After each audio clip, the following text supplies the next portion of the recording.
A'udzu billahi minasyaitonir rajim.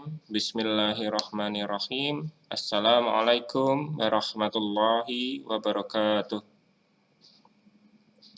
Anak-anakku semuanya, kembali lagi dalam muatan pelajaran Quran Hadis kelas 4. Kita akan membahas bab yang baru, tapi sebelumnya marilah kita doa sebelum belajar terlebih dahulu. Bismillahirrahmanirrahim. Raditu billahi rabba wa bil islami dina wa bi Muhammadin nabiyya wa rasula. Rabbi zidni ilma warzuqni fahma. Amin.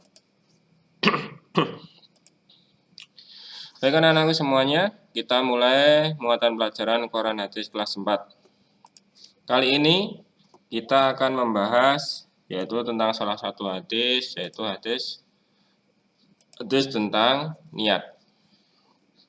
Lafadznya seperti ini, seperti yang ada di layar. Mari kita baca bersama-sama. Qala Rasulullah sallallahu alaihi wasallam, innamal a'malu binniyati wa innama likulli imri'in ma nawa. Faman kanat hijratuhu ila dunya yusibuha aw ila imra'atin yankihuha fahijratuhu ila ma hajara ilaihi. Pak ulangi lagi. Qala Rasulullah sallallahu alaihi wasallam, innamal a'malu binniyati wa innama likulli imri'in ma nawa. Faman kanat hijratuhu ila dunya yusibuha aw ila imra'atin yankihuha fa hijratuhu ila ma hajara ilaihi. Rawahul Bukhari.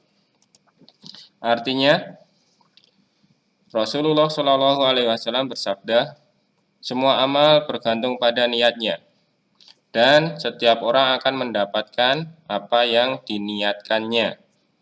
Barang siapa yang hijrahnya karena dunia yang ia tuju atau wanita yang ingin dinikahinya, maka ia akan mendapatkan apa yang diniatkannya tersebut. Inilah lafadz hadis tentang niat beserta artinya. Pak Guru mengulangi lafadznya lagi dan mencoba untuk mengartikannya lagi.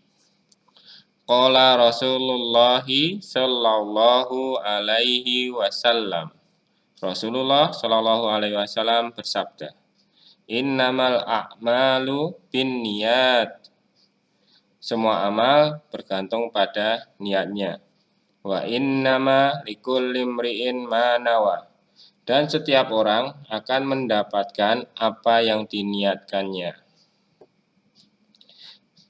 Faman kanat hijratuhu ila dunya yusibuha. Barang siapa yang hijrahnya karena dunia yang ia tuju, au ilam ro'atin yankihuha, atau wanita yang ingin dinikahinya, fa hijratuhu ila ma hajara ilaihi. Maka ia akan mendapatkan apa yang diniatkannya tersebut. Kemudian kita masuk ke dalam pembahasan selanjutnya, yaitu tentang kandungan hadis tentang niat.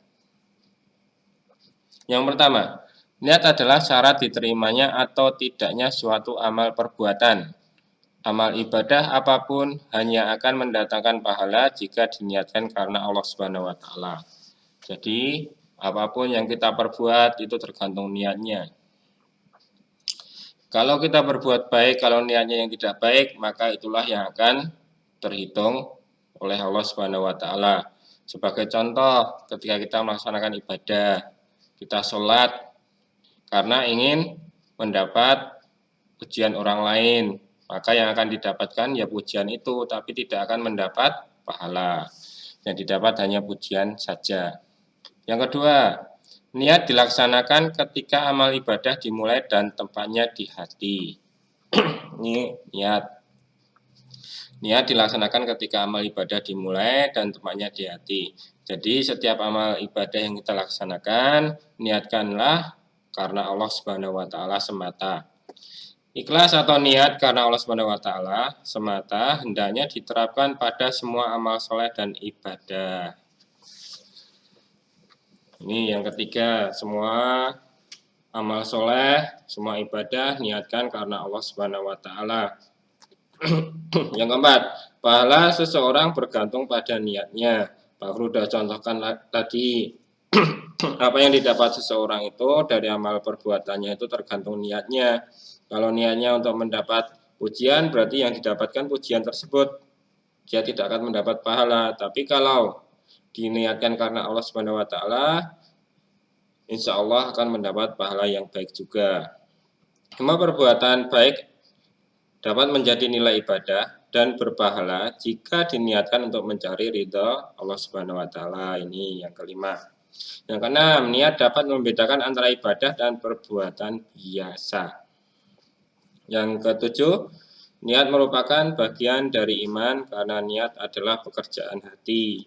Sementara menurut ahlu sunnah wal jamaah, iman membenarkan yang ada dalam hati, diucapkan dengan lisan dan diwujudkan dengan perbuatan. Oleh karena itu,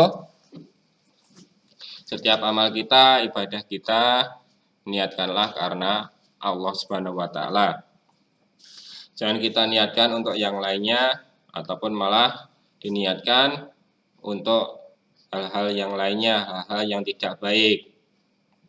Itu isi kandungan hadis tentang niat. Pak Guru rasa pertemuan kali ini Pak Guru cukupkan sekian.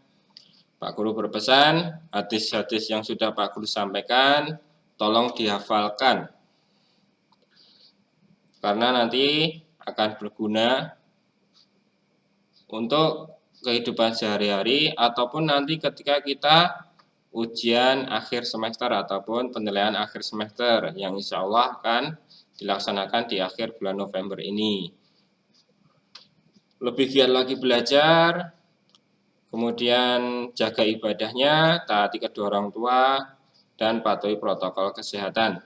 Sebelum Pak Guru tutup, marilah kita bersama-sama tutup pertemuan kali ini dengan doa kafaratul majelis. Subhanaka Allahumma wa bihamdika asyhadu an la ilaha illa anta astaghfiruka wa atubu ilaik. Akhir kata dari Pak Guru, wassalamualaikum warahmatullahi wabarakatuh.